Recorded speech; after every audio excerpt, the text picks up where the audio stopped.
representan más o menos el 20%. Estaban en el Parlamento, eran 88, aunque prohibido, eran 88 miembros del Parlamento, lo que significa 19% más exactamente. Pero los salafistas no representan ni siquiera el 5%. La mayoría de los musulmanes quiere vivir en paz con nosotros, quiere vivir de manera solidaria con nosotros. Quiero tomar 5 minutos más sobre ese punto. Vivir en paz, vivir en comunión. El título que me habían dado, que me había dado el equipo que me había invitado, era en inglés Christianity and Islam is coexistence possible. La coexistencia no solamente es posible, pero es absolutamente realizable. Pero yo voy a decir a nivel personal, no hay ningún problema para vivir de manera amigable con musulmanes en el mismo edificio, en la misma escuela, incluso diría más. Con el musulmán es muy fácil de encontrar enlaces y puntos comunes porque el musulmán es creyente.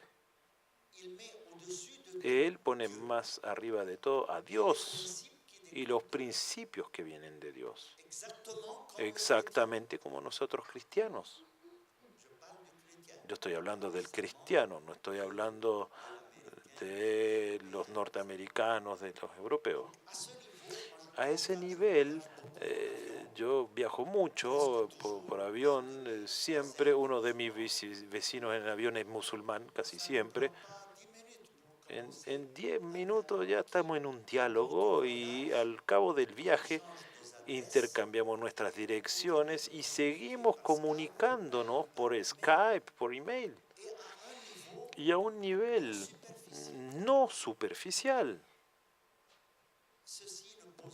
Eso no hace ningún problema para nadie. El problema existe a nivel sociopolítico, cuando cómo tratar con un grupo, porque fácilmente el Islam, como es un proyecto integral de sociedad, y eso se subrayó anteriormente por el profesor Isaac,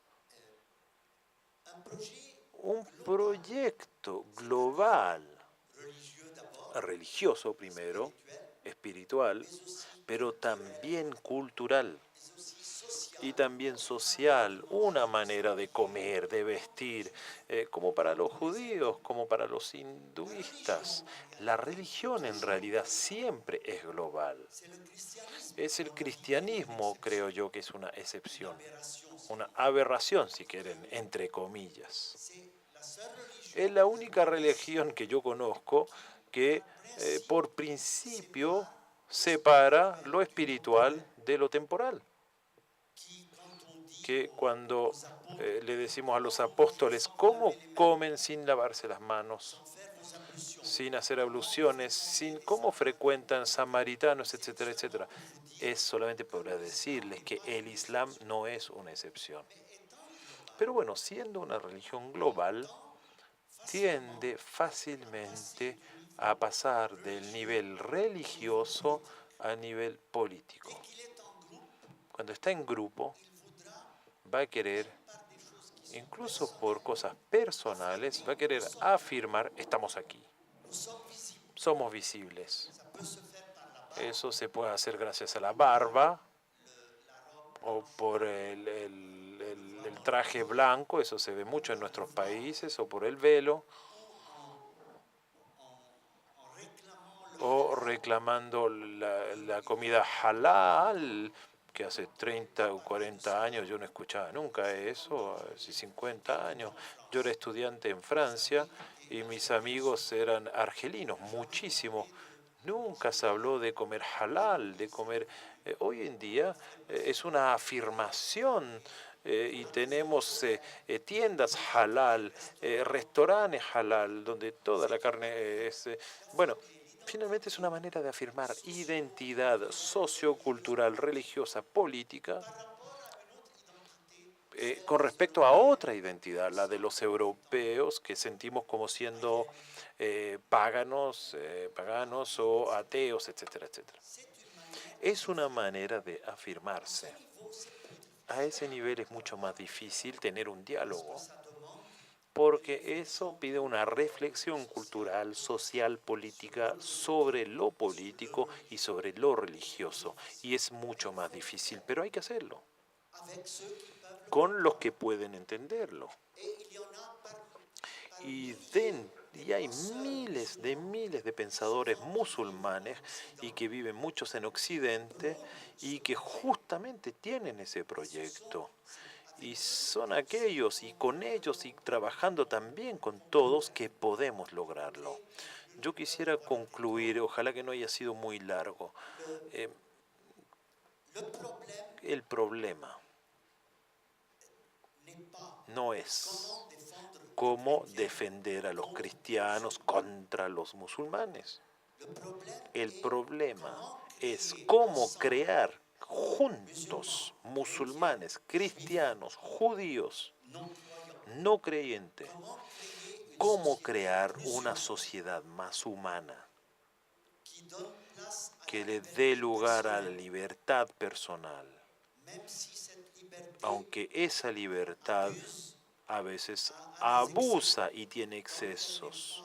Mientras esa libertad no esté en contra de los derechos del otro, tenemos el derecho de expresar opiniones incluso extrañas que defienden el más débil, y ahí cristianos, musulmanes y judíos todos estamos de acuerdo que hay que defender al pobre, al débil, es el que no tiene defensa, que es amado de Dios y que tiene la prioridad, y es nuestro deber. Cómo construir una sociedad sin discriminación, empezando por la discriminación entre hombre y mujer, entre el heterosexual y el homosexual, sin que eso signifique, y eso no significa para nada que moralmente todo es igual, no. Eso significa que yo puedo considerar tal acto como un pecado, pero no es un delito. Y no puedo desechar a una persona por ese motivo. Puedo decir no lo puedo frecuentar. Es un derecho. Hacer la diferencia entre lo religioso y lo espiritual por una parte y lo político por otra parte. Es eso. Eso es una revolución del cristianismo, tal como se vivió y puesto en relieve en Occidente en los últimos siglos. Y yo pienso que el Islam es capaz de aceptar, pero eso va a tomar tiempo, porque el origen del Islam es una religión globalizante. Para lograr ese objetivo, ¿qué hay que hacer? Lo que hemos intentado decir en ese sinotis de los cristianos es decirle a los cristianos, primero, no dejen de vivir en el mundo árabe, porque dejando el mundo árabe no va a ganar nada, pero sobre todo el mundo árabe está perdiendo algo. Si el Evangelio nos dice, usted es la sal de la tierra, significa, sin ustedes la sopa no tiene sabor, es insípida. O son finalmente la levadura, sin ustedes el pan es plano. Es lo que yo vivo en el Líbano, por ejemplo, hace 28 años. Es lo que los musulmanes del Líbano nos dicen. Dicen a los cristianos, no dejen el Líbano, no nos dejen, nosotros los necesitamos. Es en parte gracias a ustedes que el Líbano es más evolucionado humanamente que otros países árabes. Por ende, la primera cosa es cómo ayudar a los cristianos a mantenerse in situ y a quedarse, no porque no logran emigrar, pero por vocación, porque tienen una misión. Asimismo, hemos hablado de la presencia islámica en América Latina. Estamos al inicio de esa presencia y esa presencia va a crecer por muchos motivos socioeconómicos que todos conocen y políticos también. Por ende, ¿cuál es su función? Sean lo que son.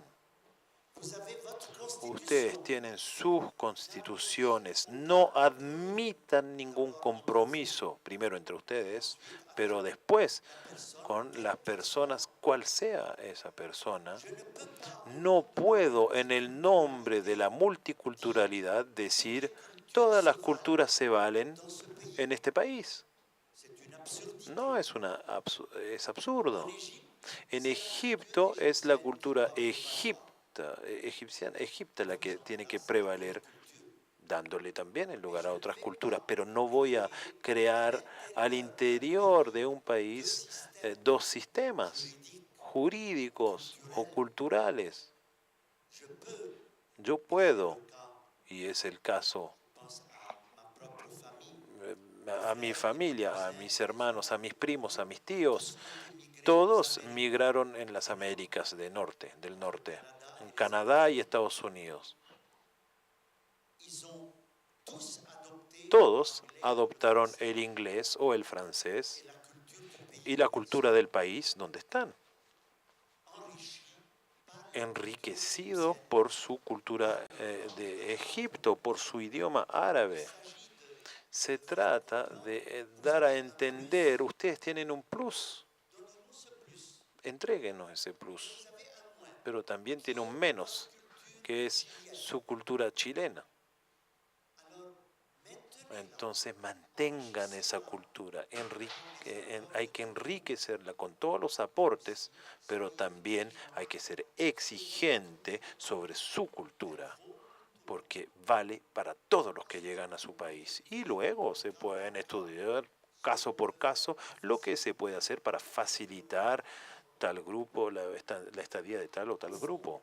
En el fondo, el objetivo se trata de construir juntos, y la palabra juntos es la palabra clave, construir juntos un sistema más humano, ya sea en Chile o en América Latina, en Europa o en Egipto o en el mundo musulmán. Si si cada uno construye su proyecto, es el final de la civilización. Para eso también hay que ponerse de acuerdo sobre principios. El principio no puede ser la sharia. El principio no puede ser el de derecho canónico. El principio no puede ser sino el principio de los derechos de la persona humana. Se trata de ponerse de acuerdo sobre qué significa ser un ser humano, independientemente de la raza, del sexo, de la religión, de las ideas, y decir, vamos a defender, incluso con nuestra vida, la igualdad entre todos.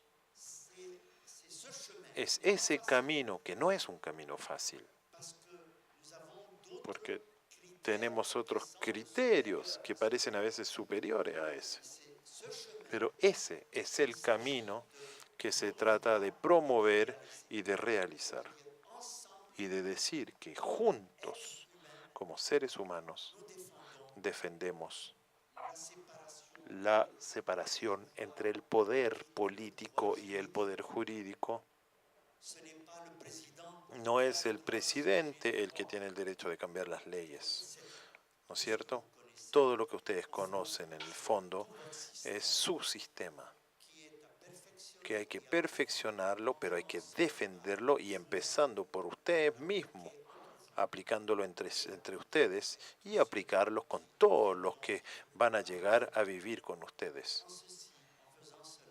Y haciendo eso es la ayuda máxima que nos pueden entregar a nosotros, cristianos del mundo musulmán y musulmanas del mundo musulmán. Muchas gracias.